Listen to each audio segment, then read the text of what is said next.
Good morning. प्रातः मुरली 1 फरवरी। बाबा का मीठा मीठा लेटर मीठे मीठे बच्चों के लिए। आज बाबा ने कहा, मीठे बच्चे, तुम आत्माओं का स्वधर्म शांति है। तुम्हारा देश शांति धाम है। तुम आत्मा शांत स्वरूप हो, इसलिए तुम शांति मांग नहीं सकते।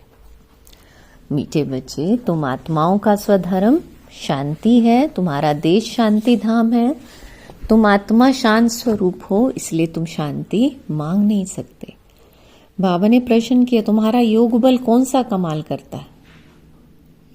तुम्हारा योग बल कौन सी कमाल करता है? बाबा ने कहा, योग बल से तुम सारी दुनिया को पवित्र बनाते हो। और तुम कितने थोड़े बच्चे योग बल से ये सारा पहाड़ उठाए सोने का पहाड़ स्थापन करते हो। 5 तत्व सतो प्रधान हो जाते हैं, अच्छा फल देते हैं। और सतो प्रधान तत्वों से ये शरीर भी सतो प्रधान होते हैं। वहां के फल भी बहुत बड़े बड़े स्वादिष्ट होते हैं। ओम शांति। जब ओम शांति कहा जाता है तो बहुत खुशी होनी चाहिए। क्यों? क्योंकि वास्तव में आत्मा है ही शांत स्वरूप, उसका स्वधर्म ही शांत है। और इस पर सन्यासी भी कहते हैं कि शांति का तो तुम्हारे गले में हार पड़ा है, शांति को बाहर कहाँ ढूंढते हो? आत्मा शांत स्वरूप है, इस शरीर में पाठ बजाने आना पड़ता है। आत्मा सदा शांत रहे तो कर्म कैसे करे? कर्म तो करना ही है ना। हाँ, शांति धाम में आत्माएं शांत रहती हैं, वहां शरीर है नहीं। और ये कोई सन्यासी आदि नहीं समझते कि हम आत्मा हैं, शांति धाम में रहने वाली हैं। बच्चों को समझाया गया, शांति धाम हमारा देश है, फिर हम सुख धाम में आकर पाठ बजाते हैं। फिर रावण राज्य होता है दुख धाम में। ये 84 जन्मों की कहानी है। भगवानोवाच है ना अर्जुन प्रति कि तुम अपने जन्मों को नहीं जानते हो। और एक को क्यों कहते हैं? क्योंकि एक की गारंटी है। इन राधे किशन की तो गारंटी है ना, तो इनको ही कहते हैं। ये बाप भी जानते हैं, बच्चे भी जानते हैं कि ये जो सब बच्चे हैं सब तो 84 जन्म लेने वाले नहीं हैं। कोई बीच में आएंगे, कोई अंत में आएंगे। इनकी तो सर्टेन है, पर राधे कृष्ण की तो सर्टेन है। इनको कहते हैं, हे बच्चे, तो ये अर्जुन हुआ ना, रथ पर बैठा है ना। बच्चे खुद भी समझ सकते हैं हम जन्म कैसे लेंगे। सर्विस ही नहीं करते हैं तो सत्युग नई दुनिया में पहले कैसे आएंगे? इनकी तकदीर कहाँ है? पीछे जो जन्म लेंगे उनके लिए तो पुराना घर होता जाएगा ना। मैं इनके लिए कहता हूं जिनके लिए तुमको भी सर्टेन है। तुम भी समझ सकते हो, मम्मा बाबा 84 जन्म लेते हैं। कुमार का है, जनक है, ऐसे ऐसे महारथी जो हैं वह 84 जन्म लेते हैं। और जो सर्विस नहीं करते हैं तो जरूर कुछ जन्म बाद में आएंगे। समझते हैं हम तो नापास हो जाएंगे, पिछाड़ी में आ जाएंगे। स्कूल में भी होता है ना, दौड़ी पहनकर निशाने तक आकर फिर वापस लौटते हैं। अब सब एक रस तो हो ना सके। रेस में जरा पांव इंच का भी फर्क पड़ता है ना तो प्लस में आ जाते हैं। तो बाबा ने कहा, ये भी अश्व रेस है। अश्व घोड़े को कहा जाता है, रथ को भी घोड़ा कहा जाता है। बाकी ये जो दिखाते हैं दक्ष प्रजापिता ने यज्ञ रचा, उसमें घोड़े को हवन किया, ये सब बातें हैं नहीं। ना दक्ष प्रजापिता है, ना कोई यज्ञ रचा है। पुस्तकों में भक्ति मार्ग की कितनी दंत कथाएं हैं, उनका नाम ही कथा है। बहुत कथाएं सुनते हैं। बाबा ने कहा, तुम तो ये पढ़ते हो, पढ़ाई को कथा थोड़ी कहेंगे। स्कूल में पढ़ते हैं, मैम ऑब्जेक्ट रहती है कि हमको इस पढ़ाई से नौकरी मिलेगी, कुछ ना कुछ मिलता है। तो अभी तुम बच्चों को देही अभिमानी बहुत बनना है। यही मेहनत है बस। क्या बनना है? देही अभिमानी। और बाप को याद करने से भी कर्म विनाश होंगे। और खास याद करना होता है, ऐसे नहीं मैं तो शिव बाबा का बच्चा हूं फिर क्या याद क्या करें। नहीं, याद करना है अपने को स्टूडेंट समझकर। हम आत्माओं को शिव बाबा पढ़ा रहे हैं, ये भी भूल जाते हैं। शिव बाबा एक ही टीचर है जो सृष्टि के आदि मध्य अंत का राज समझाते हैं, ये भी याद नहीं रहता। तो हर एक बच्चे को अपनी दिल से पूछना है कितना समय बाप की याद ठहरती है। जास्ती टाइम तो बाहर मुक्ता में ही जाता है। ये याद ही मुख्य है। इस भारत के योग की ही बहुत महिमा है, परंतु योग कौन सिखलाते हैं ये किसी को पता नहीं। गीता में श्री कृष्ण का नाम डाल दिया। अब श्री कृष्ण को याद करने से तो एक भी पाप नहीं कटेगा, क्योंकि वह तो शरीरधारी है, 5 तत्वों का बना हुआ है। उनको याद किया तो गोया मिट्टी को याद किया, 5 तत्वों को याद किया। शिव बाबा तो अशरीरी है, इसलिए कहते हैं अशरीरी बनो, मुझ बाप को याद करो। कहते भी हो हे पतित पावन, तो वह एक हुआ ना। तो युक्ति से पूछना चाहिए गीता का भगवान कौन है। भगवान रचयिता तो एक होता है। अगर मनुष्य अपने को भगवान कहलाते भी हैं तो ऐसे कभी नहीं कहेंगे कि तुम सब हमारे बच्चे हो। या तो कहेंगे तत्वम, या कहेंगे ईश्वर सर्वव्यापी है, हम भी भगवान तुम भी भगवान, जिधर देखता हूं तू ही तू है, पत्थर में भी तू, ऐसे कह देते हैं। तुम हमारे बच्चे हो ये कह नहीं सकते, ये तो बाप ही कहते हैं। क्या कहते हैं बाबा? हे मेरे लाडले रूहानी बच्चों, ऐसे और कोई कह ना सके। मुसलमान को अगर कोई कहे मेरे लाडले बच्चों तो थप्पड़ मार दें। ये एक ही पारलौकिक बाप कह सकते हैं, और कोई सृष्टि के आदि मध्य अंत का ज्ञान दे ना सके, 84 की सीढ़ी का राज कोई समझा ना सके सिवाय निराकार बाप के। उनका असली नाम ही है शिव। ये तो मनुष्यों ने अथाह नाम रख दिए हैं, अनेक भाषाएं हैं तो अपनी अपनी भाषा में नाम रख देते हैं। जैसे बॉम्बे में बबूलनाथ कहते हैं ना, परंतु वे अर्थ थोड़ी समझते हैं। तुम समझते हो कांटों को फूल बनाने वाला है। भारत में शिव बाबा के हजारों नाम होंगे, लेकिन अर्थ कुछ नहीं जानते। तो बाप बच्चों को ही समझाते हैं, और उसमें भी माताओं को बाबा जास्ती आगे करते हैं। आजकल फीमेल्स का मान भी है, क्योंकि बाप आए हैं ना, तो बाप माताओं की महिमा ऊंच करते हैं। बाबा कहते हैं तुम शिव शक्ति सेना हो। कौन हो तुम? शिव शक्ति सेना। तुम ही शिव बाबा को जानते हो। सच तो एक ही है, गाया भी जाता है, सच की बेड़ी हिले डुले लेकिन डूबे नहीं। तो तुम सच्चे हो, नई दुनिया की स्थापना कर रहे हो, बाकी झूठी बेड़ियां सब खत्म हो जाएंगी। तुम भी यहाँ कोई राज्य करने वाले नहीं हो, तुम फिर दूसरे जन्म में आकर राज्य करोगे। ये बड़ी गुप्त बातें हैं जो तुम ही जानते हो।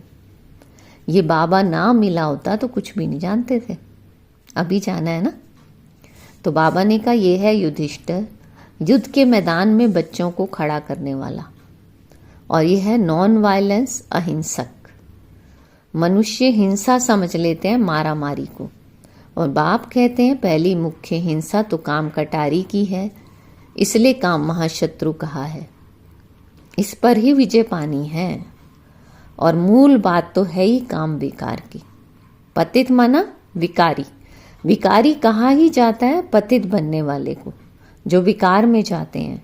क्रोध करने वाले को ऐसे नहीं कहेंगे विकारी है, क्रोध को क्रोधी, लोभ को लोभी, और देवताओं को निर्विकारी कहा जाता है। देवताएं कैसे होते हैं? निर्लोभी, निर्मोही, निर्विकारी, वह कभी विकार में नहीं जाते। तुमको कहते हैं विकार बगैर बच्चे कैसे होंगे? उन्हों को तो निर्विकारी मानते हो ना, वह है ही वाइसलेस दुनिया। द्वापर कलयुग है विशिष्ट दुनिया। तो खुद को विकारी और देवताओं को निर्विकारी कहते तो है ना। और तुम जानते हो हम भी विकारी थे, अब इन जैसा निर्विकारी बन रहे हैं। तो इन लक्ष्मी नारायण ने भी याद के बल से ये पद पाया है और फिर पा रहे हैं। सो हम ही देवी देवता थे, हमने कल्प पहले ऐसे राज्य पाया था जो गवाया, फिर हम पा रहे हैं।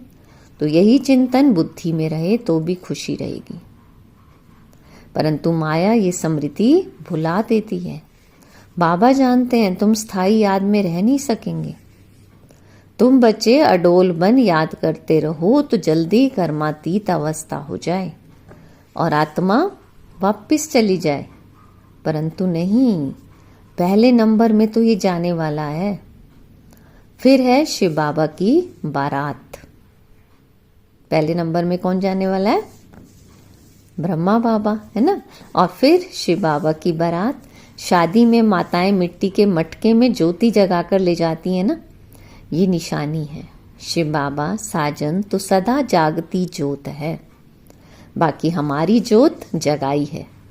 तो यहाँ की बात फिर भक्ति मार्ग में ले गए हैं। बाबा ने कहा तुम योग बल से अपनी ज्योति जगाते हो, योग से तुम पवित्र बनते हो, ज्ञान से धन मिलता है और पढ़ाई को सोर्स ऑफ इनकम कहा जाता है। तो योग बल से तुम खास भारत और आम सारे विश्व को पवित्र बनाते हो। बाबा ने कहा इसमें कन्याएं बहुत अच्छी मददगार बन सकती हैं। सर्विस कर ऊंच पद पाना है, अपना जीवन हीरे जैसा बनाना है, कम नहीं। कैसा बनाना है? हीरे जैसा। गाया जाता है ना, follow father mother, see mother father and अनन्य ब्रदर सिस्टर्स। अनन्य ब्रदर सिस्टर्स माना जो बाबा के बच्चे, दादियां हमारी, उनको देखना है। बाबा ने कहा तुम बच्चे प्रदर्शनी में भी समझा सकते हो कि तुमको 2 फादर हैं, लौकिक और पारलौकिक, और इसमें बड़ा कौन है? तो बड़ा तो जरूर बेहद का बाप हुआ ना, वर्षा उनसे मिलना चाहिए। और अभी वर्षा दे रहे हैं, विश्व का मालिक बना रहे हैं। भगवानो वाच, तुमको राजयोग सिखाता हूं, फिर तुम दूसरे जन्म में विश्व के मालिक बनेंगे। तो बाप कल्प कल्प भारत में आकर भारत को बहुत साहूकार बनाते हैं। तुम विश्व के मालिक बनते हो इस पढ़ाई से। उस पढ़ाई से क्या मिलेगा? यहां तो तुम हीरे जैसा बनते हो 21 जन्म के लिए, और उस पढ़ाई में रात दिन का फर्क है। तो ये तो बाप, टीचर, गुरु एक ही है। तो बाप का वर्षा, टीचर का वर्षा और गुरु का वर्षा सब देते हैं। अब बाप कहते हैं बच्चे देह सहित सबको भूलना है। कहते भी है ना, आप मुए मर गई दुनिया। तो बाप के अडॉप्टेड बच्चे बने, बाकी किसको याद करेंगे? दूसरों को तो देखते हुए भी जैसे कि देखते नहीं। पार्ट में भी आते हैं, परंतु बुद्धि में अब हमको घर जाना है, फिर यहाँ आकर पार्ट बजाना है। ये बुद्धि में रहे तो भी बहुत खुशी रहेगी। तो बाबा कहते हैं बच्चों को देहभान छोड़ देना चाहिए। ये पुरानी चीज यहाँ छोड़नी है, अब वापस जाना है। नाटक पूरा होता है, पुरानी सृष्टि को आग लग जाती है। कहते हैं ना, अंधे की औलाद अंधे अज्ञान नींद में सोए पड़े हैं। मनुष्य तो समझेंगे ये सोया हुआ मनुष्य दिखाया है, परंतु ये अज्ञान नींद की बात है जिससे तुम जगाते हो। ज्ञान अर्थात दिन है सतयुग, अज्ञान अर्थात रात है कलयुग। तो ये बड़ी समझने की बातें हैं। कन्या शादी करती है ना, तो माता पिता सास ससुर आदि भी याद आएगा, फिर उनको भूलना पड़े। और ऐसे भी युगल हैं जो सन्यासियों को दिखाते हैं हम युगल बनकर कभी विकार में नहीं जाते हैं। ज्ञान तलवार बीच में है, बाप का फरमान है पवित्र रहना है। देखो रमेश उषा है ना, कभी भी पतित नहीं बने। ये डर है अगर हम पतित बने तो 21 जन्मों की राजाई खत्म हो जाएगी, दिवाला मार देंगे। ऐसे कोई कोई फेल हो पड़ते हैं। गंधर्वी विवाह का नाम तो है ना, तुम जानते हो पवित्र रहने से पद बहुत ऊंच मिलेगा। तो 1 जन्म के लिए पवित्र बनना है। योग बल से कर्म इंद्रियों पर भी कंट्रोल आ जाता है। बाबा ने कहा योग बल से तुम सारी दुनिया को पवित्र बनाते हो। और तुम कितने थोड़े बच्चे योग बल से ये सारा पहाड़ उठाए सोने का पहाड़ स्थापन करते हो। मनुष्य थोड़ी समझते हैं, वो तो गोवर्धन पर्वत पिछाड़ी परिक्रमा देते रहते हैं। ये तो बाप ही आकर सारी दुनिया को गोल्डन एज बनाते हैं। ऐसे नहीं कोई हिमालय कोई सोने का हो जाएगा, वहां तो सोने की खानियां भरतू हो जाएंगी। 5 तत्व सतो प्रधान है, फल भी अच्छा देते हैं। और सतो प्रधान तत्वों से ये शरीर भी सतो प्रधान होते हैं। तो बाबा ने कहा वहां के फल भी बहुत बड़े बड़े स्वादिष्ट होते हैं। नाम ही है ना स्वर्ग। तो अपने को आत्मा समझ बाप को याद करने से ही विकार छूटेंगे। देह अभिमान में आने से विकार की चेष्टा होती है। बाबा ने कहा योगी कभी विकार में नहीं जाएंगे। ज्ञान बल तो है, परंतु योगी नहीं होगा तो गिर पड़ेगा। बाबा ने कहा देह अभिमान में आने से विकार की चेष्टा होती है और योगी कभी विकार में नहीं जाएंगे। ज्ञान बल तो है परंतु योगी नहीं होगा तो गिर पड़ेगा। जैसे पूछा जाता है पुरुषार्थ बढ़ा या प्रारब्ध, तो कहते हैं पुरुषार्थ बढ़ा। वैसे इसमें कहेंगे योग बढ़ा। योग में रहने से ही पति से पावन बनते हैं। और अब तुम बच्चे तो कहोगे हम बेहद के बाप से पढ़ेंगे। मनुष्य से पढ़ने से क्या मिलेगा? मास में क्या कमाई होगी? ये तुम एक एक रतन धारण करते हो, ये है लाखों रुपए के। और वहां तो पैसे की गिनती नहीं की जा सकती, इतना अनगिनत धन होता है।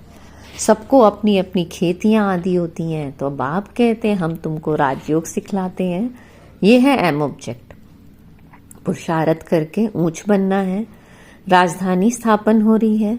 इन लक्ष्मी नारायण ने कैसे प्रारब्ध पाई, इनकी प्रारब्ध को जान गए तो बाकी क्या चाहिए। अभी तुम जानते हो कल 5000 वर्ष बाद बाप आते हैं, आकर भारत को स्वर्ग बनाते हैं। तो बच्चों को सर्विस करने का उमंग होना चाहिए। जब तक कोई को रास्ता नहीं बताया खाना नहीं खाएंगे। इतना उमंग उल्लास हो तब ऊंच पद पा सकते हैं। जब तक कोई को रास्ता नहीं बताया खाना नहीं खाएंगे, इतना उमंग उल्लास हो तब ऊंच पद पा सकते हैं। अच्छा, मीठे मीठे सिक्की लदे बच्चों प्रति माता पिता बाप दादा का याद प्यार और गुड मॉर्निंग। रूहानी बाप की रूहानी बच्चों को नमस्ते। हम रूहानी बच्चों की रूहानी बाबा को नमस्ते नमस्ते। ओम शांति। धारणा के लिए मुख्य सार है। फर्स्ट पॉइंट, बाबा ने कहा ईश्वरीय सर्विस कर अपना जीवन 21 जन्मों के लिए हीरे जैसा बनाना है। माता पिता और अनन्य भाई बहनों को ही फॉलो करना है। सेकंड है, कर्मातीत अवस्था बनाने के लिए देह सहित सबको भूलना है। अपनी याद अटोल और स्थायी बनानी है। देवताओं जैसा निर्लोभी निर्मोही निर्विकारी बनना है। वरदान दिया। बाबा का वरदानी हाथ सिर पे अनुभव करते, वरदान को अपने में समाते हैं।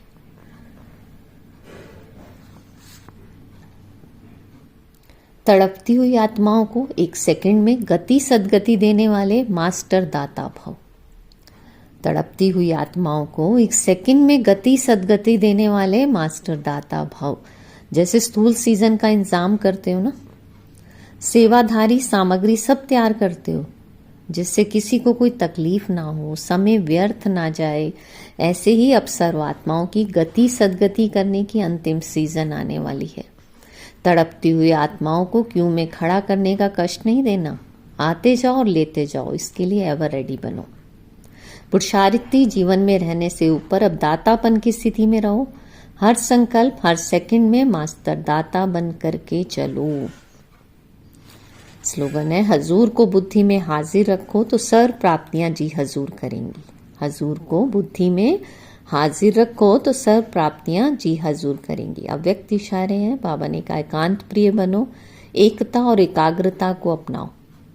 एकता के साथ एकांत प्रिय बनना है। और एकांत प्रिय वह होगा जिसका अनेक तरफ से बुद्धि योग टूटा हुआ होगा और एक का ही प्रिय होगा। एक प्रिय होने के कारण एक की ही याद में रह सकता है। एकांत प्रिय अर्थात एक के सिवाय दूसरा ना कोई। सर्व संबंध सर्व रचनाएं एक से लेने वाला ही एकांत प्रिय हो सकता है। सर्व संबंध सर्व रचनाएं एक से लेने वाला ही एकांत प्रिय हो सकता है। ओम शांति। आज की मुरली से सोमान, मैं मास्टर दाता हूँ।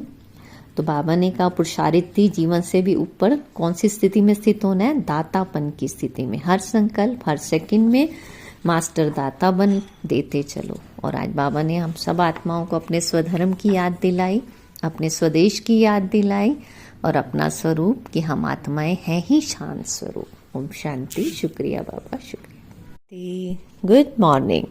प्रातः